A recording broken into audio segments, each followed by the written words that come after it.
นี่มาประทับตาไปก่อนของให้ตัวนี้น้องสายฟ้าโอ้ยน้องฉันไม่ได้เป็นผ่าตัดยังไงครับตัวไม่ได้เป็นกลัวแข่งพุทธิยุอันนะแข่งมุยุมันเป็นบริพาเพราะว่าก็สีว่าทาแข่งยุมันจากที่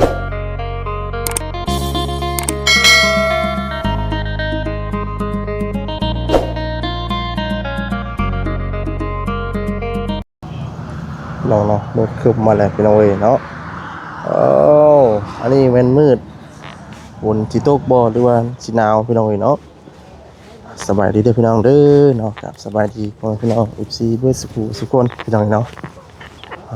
ตัวหอมห้วยมาแต่ไกลพุ่นเนาะนั่งใต้ร่มหอมห้วยมากนี่ หอมเลยสบายดีเด้อพี่เยอะนะปิ้งสิ้นแหงแหงตัวแมนเอ็นตัวแมนเดี๋ยวมันหนาวเนาะยามหนาวดิจับมาในตู้เลยจับมาชิมบูเนี่ยชิมมากินก็เลยเอาชิ้นแห้งมาปิ้งกินเนาะมาหลายบทไผก็ซื้อมาแม่นบ่ไผก็ผู้นั้นผู้นี้ซื้อมาบ่กินบ่ทันบัดเอามาน้อยบัดบ่มีไผซื้อมาบัดนี้บัดมือบ่มีหยังก็บ่มีอีหลีนี่ได้เนาะก็เลยมาซบกันเนาะที่ได้บัดซ้นกันก็ซ้นกันพอดีติบ่นี่ดอกนี่ดอกแมวชิ้นแห้งเนาะนี่กระเทียงพอดีเนาะถ่ายสั่งเผาก็เลยปิ้งชิ้นแห้งชื่อคนกินเนาะแล้วบ่มีแนวกินเฮ็ดเด้นั่นก็ตำบักแตงพวกนี้เนาะชิ้นแห้งซีนน้ำว่ะสบุญบ่ซิมให้ได้ซะเนาะตัวหอมมันก็แห้งแล้วย่ามันเนาะเบิ่งก่อนเด้อผมบ่กล้าเข้าได้กินข้าวนี่เพราะย่าท่านแห้งบ่แก้วบ่คือบีบแกะใช่เป็นบ่แก้วโอ้พี่น้องเราเหยียบๆก่อนแห้งแล้วมั่งๆเลยโอ้หักแล้วบัดพี่น้องต้องลมถือว่าอุ่นเลยนะพี่น้องเนาะบาดนี้อุ่นเลยบาดนี้บ่หนาวตัวจะเหยียบได้บ่ได้ค่อยเข้าไปแล้วกินนี่มาดอกค่อยหากระเหยียบกินนี้บ่แม่นค่อยเกิดมายืนยันแล้วนะขอบบ่ทันได้เหยียบสบายดีเด้อนะค่อยหาข้าวของนั้นของน้องสายฟ้าแม่นตัวนั่นแหละเนาะมือก็เตี้ยกันประทับตาไว้ก่อนทับตาหมายไว้ได้เรา EOL เมนเลยหมายกาไว้ไม่นี่ต้องนั่งพิงไพ่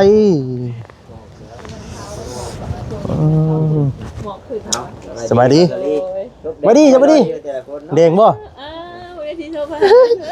เขินน้องใส่ผ้าเด้อข่อยท่านี่นะนี่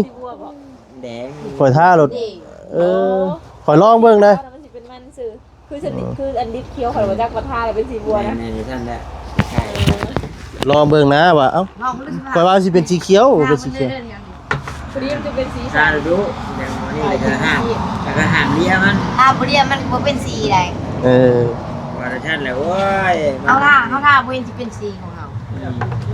เอาไหมอ้ายก็ได้เอาเด้อ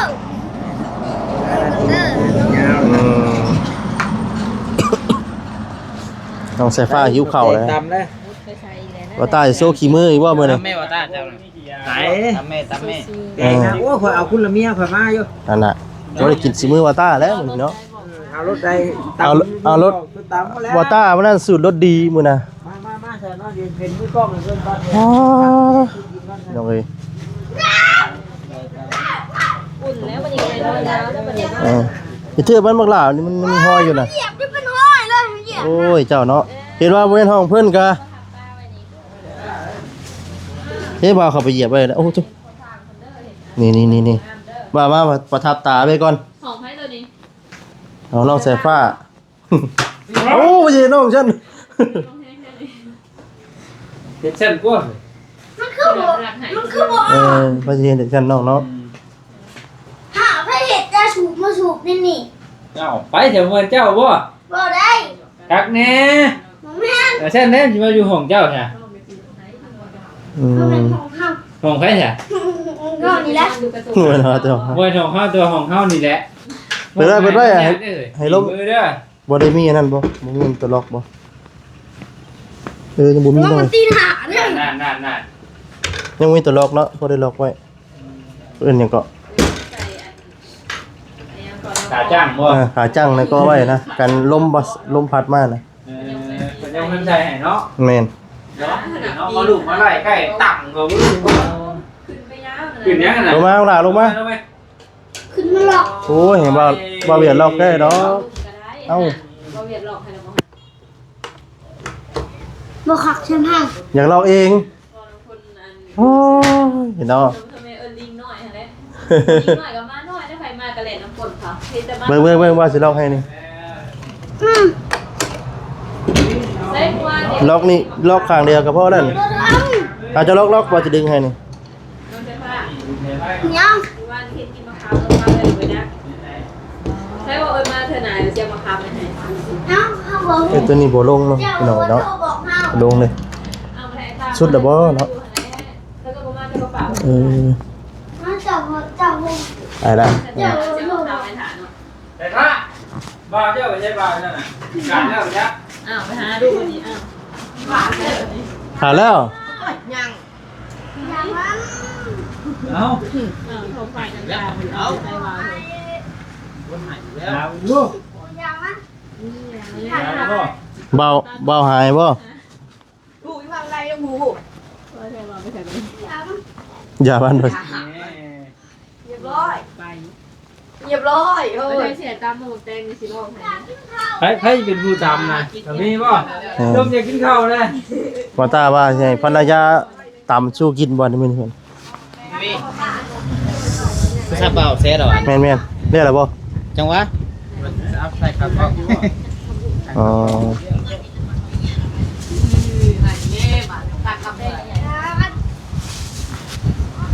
ปลา เดี๋ยวมาแม่ใส่ผ้าก ล้องขากล้องคือเจ้านะเนาะมันจังบ่ล่มจังบ่ล่มเนาะ เอามาแม่ผมกินเจ้าเอา เอาที่นี่ว่าอยาก วันไหนได้เดี๋ยวนี้ เออ เจ้าบ่กิน เอากายสิพากินนี่ เออเลยอยากเข้าอยากเข้าอยู่เนาะ ปิ้งแล้วว่าบ่อยากเข้าคิดดีว่าอยากเข้า จังว่าต้นสั้นนะสั้นนาบ่คือสั้นหิวข้าวเนาะ จะได้มีเรื่องกันแท้ บ่าวมันตกแหละ เดี๋ยวมีสิได้ดีกันแท้ คือขาดน้ ชาติเดี๋ยวปล่อยไปจ้ะ เฮ้ยรับซีนบ่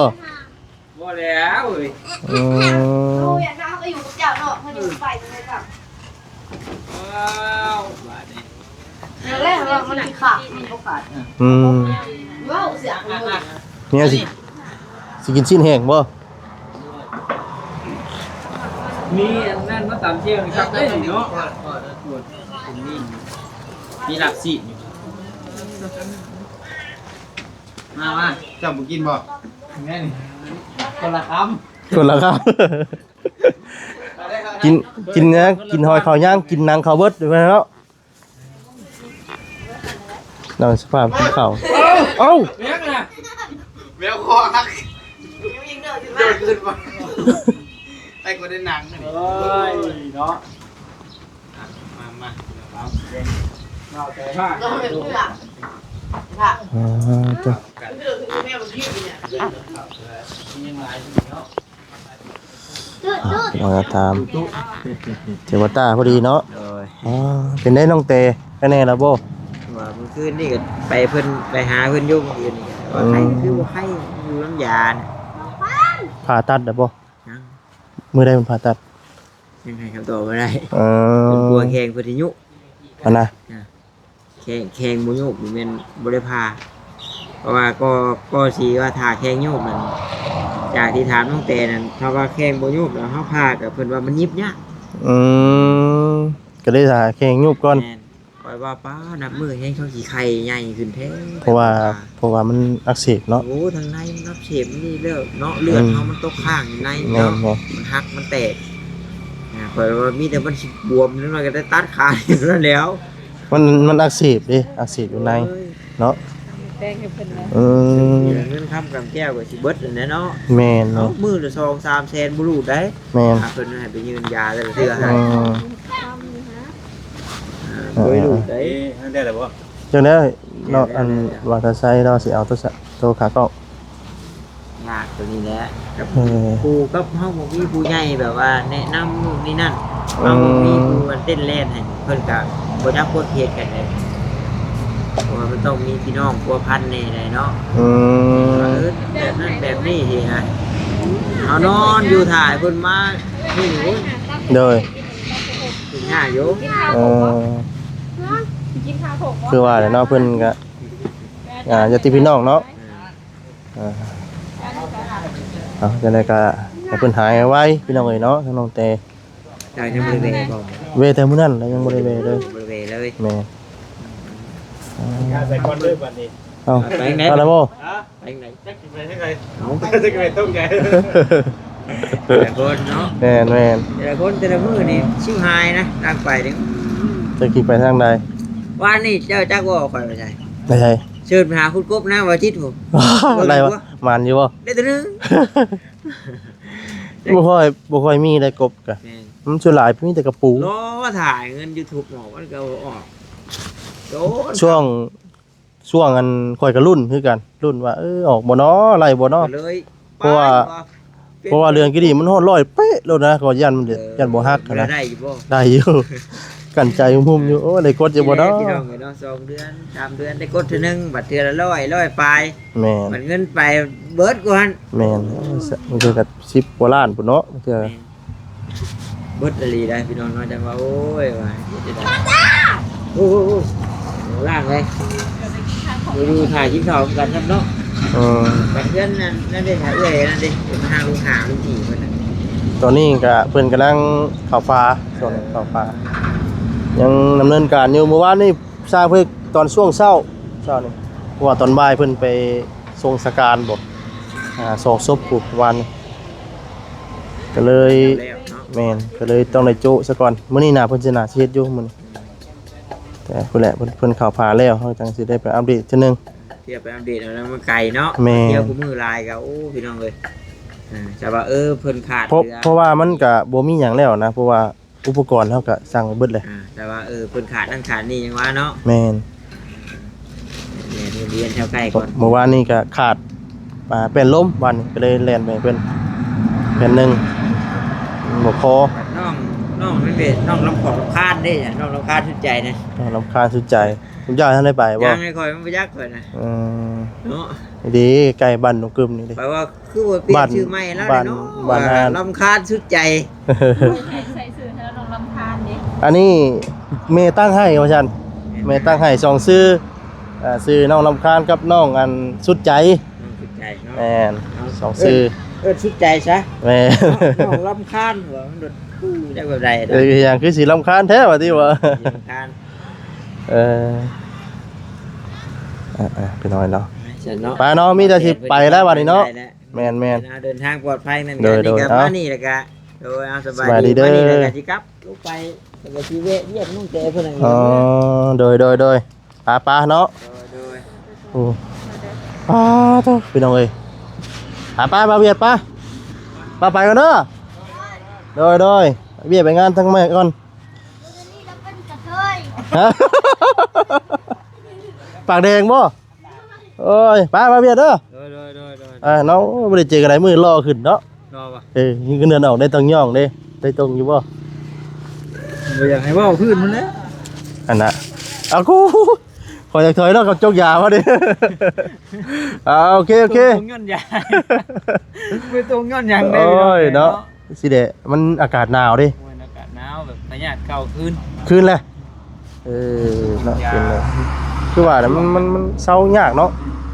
เลยซ้ำกับอีก เดี๋ยวมันสิฟื้นอีกเนาะไป กินข้าวพริก รู้สึกว่าเอาเริ่มแล้วบ่โอเคโดยสบายดี ทางปลอดภัย ไป เนาะ ไปไหนต่อมื้อนี้ จังหวะ พูดได้ติ พูดแล้วกันลูกบ้านผมนี่มันไปกับวัดมาลูกอันนี้ โอ้ยมื้อนี้อันนั้นเด้เนาะโอเค ปาสาพี่น้องเนาะทางวาสดีก็สิได้ขอจบคลิปซะก่อนพี่น้องผิดพลาดจังใดก็ขอโทษขออภัยได้พี่น้องเด้อเนาะคำว่าคำจาใดทางวาสดีเนาะบ่ประมวลนถูกเนาะขอโทษขออภัยนำเวลาพี่น้องเนาะลำลาพระจากไปก่อนแล้วอยู่ดีมีแฮงทุกท่านทุกคนเนาะเอาพี่น้องเนาะเตียงนอนเนาะพี่น้องเนาะก็มี FC เพิ่นก็ได้แนะนำเข้ามา